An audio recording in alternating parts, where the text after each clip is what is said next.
Inicialmente, nós tivemos a instauração de um único inquérito, só que devido à complexidade dos fatos, o delegado que era responsável pelas investigações, ele solicitou um desmembramento. Então, de um inquérito, nós passamos a ter 4 inquéritos.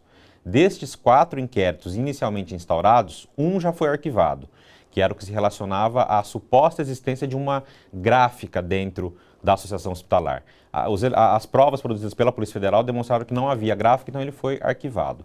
Os outros 3 inquéritos, eu ofereci a denúncia na semana passada, que envolve as fraudes relacionadas com o setor buco-maxilofacial do Hospital de Base.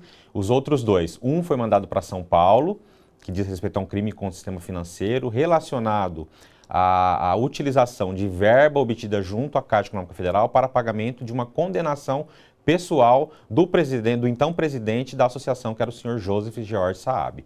O 4º inquérito ainda tramita, que é o que a gente chama de inquérito residual, porque ele apura todas as eventuais fraudes noticiadas pelo denunciante que não guardam relação com esses 3 inquéritos anteriormente mencionados. Em relação à sua denúncia, são 9 acusados, ela seria a denúncia mãe, né? A principal relacionada a esse caso, Dom Toma?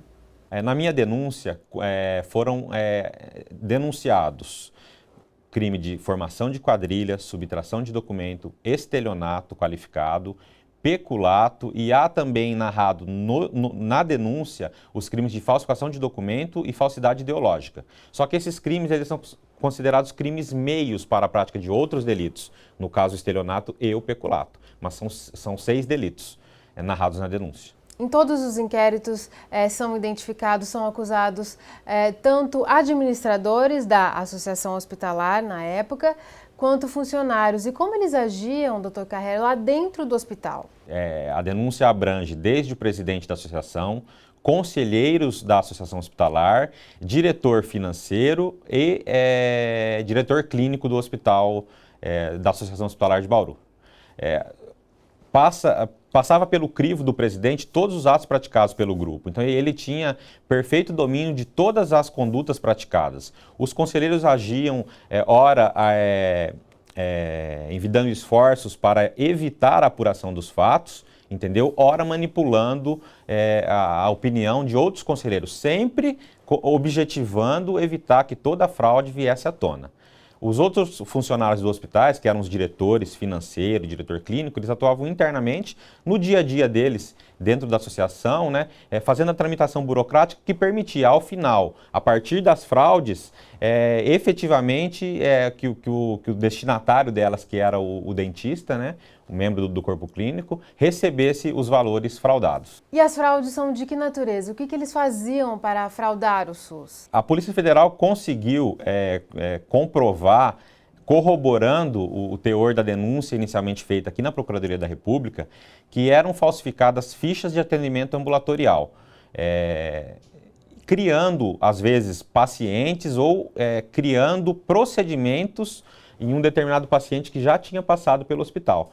E essas fichas de atendimento, que segundo o DenaSUS ultrapassou 7.000 casos, 7.000 documentos, eram encaminhados para o Ministério da Saúde para fazer o faturamento, né? Em razão disso, a remessa de dinheiro público para a associação hospitalar. É possível identificar valores? O quanto que foi desviado do hospital? Gira em torno de R$1 milhão a fraude relacionada com o setor buco-maxilo. Em relação ao Dr. Marcelo Saab, que é o primeiro dos dentistas que foi denunciado, aproximadamente R$600 mil. O restante se relaciona com outros profissionais. Mas o DenaSUS apura um valor aproximado de R$950 mil, mais ou menos. Doutor Carrero, quando a operação foi deflagrada, esses 9 acusados na sua denúncia, eles foram presos, eles ficaram apenas um dia presos.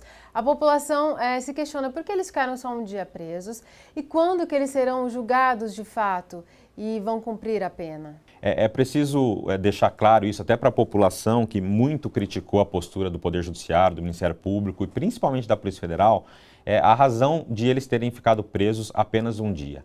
Quando foi solicitado pela Procuradoria da República a prisão dessas pessoas, o objetivo era evitar que os elementos de prova fossem destruídos. Então a gente fez lá um pedido de prisão temporária. Uma vez cumpridos os mandados, colhida a prova, o então juiz federal que atuou no caso, que foi o Dr. Marcelo Zandavalli, acertadamente, a meu ver, ele acabou revogando aquela prisão, porque já não havia mais razão de ser. Então eles foram presos, se eu não me engano, no dia 29 e foram soltos no dia 30 de outubro.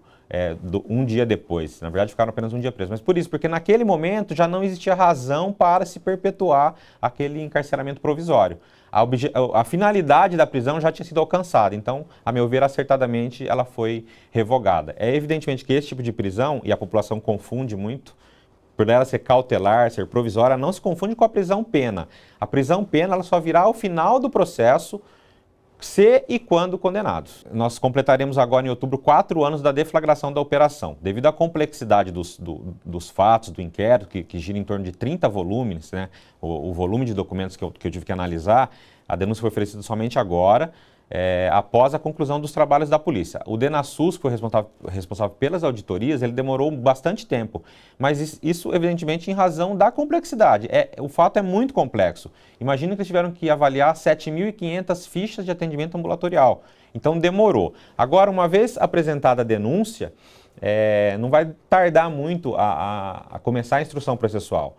Atualmente, eu tive conhecimento que os réus apresentaram suas defesas preliminares. A partir deste ato processual, o juiz possivelmente abrirá a vista para o Ministério Público se manifestar sobre as alegações que eles trouxeram. Depois, quando eu devolver o processo, o magistrado ele profere mais uma decisão ratificando o recebimento da denúncia e aí tem início a instrução coletiva de testemunhas, que possivelmente vai demorar também, porque só o Ministério Público arrolou 25 testemunhas. As defesas são 9 réus diferentes, possivelmente arrolarão um número elevado de pessoas também. Então vai demorar um pouco ainda, não dá para antever quando é que esse processo vai chegar ao fim. Na sua visão, o senhor que acompanha o caso desde o início, houve omissão do governo estadual e do governo federal em não terem percebido essas fraudes? Eu não tenho dúvida que isso ocorreu. Isso não foi objeto da ação penal, até porque eu trabalho com atos praticados de forma dolosa, mas nas ações civis públicas, ações de improbidade que foram propostas pelo Ministério Público Federal em relação à Operação Odontoma, há funcionários estaduais, né, que que estão incluídos na ação exatamente porque omitiram-se nesse dever de fiscalização. Certamente, se tivesse havido um acompanhamento mais próximo, uma fiscalização efetiva, essa fraude não teria durado tanto tempo. Isso teria vindo à tona antes mesmo de o denunciante nos procurar aqui no Ministério Público Federal.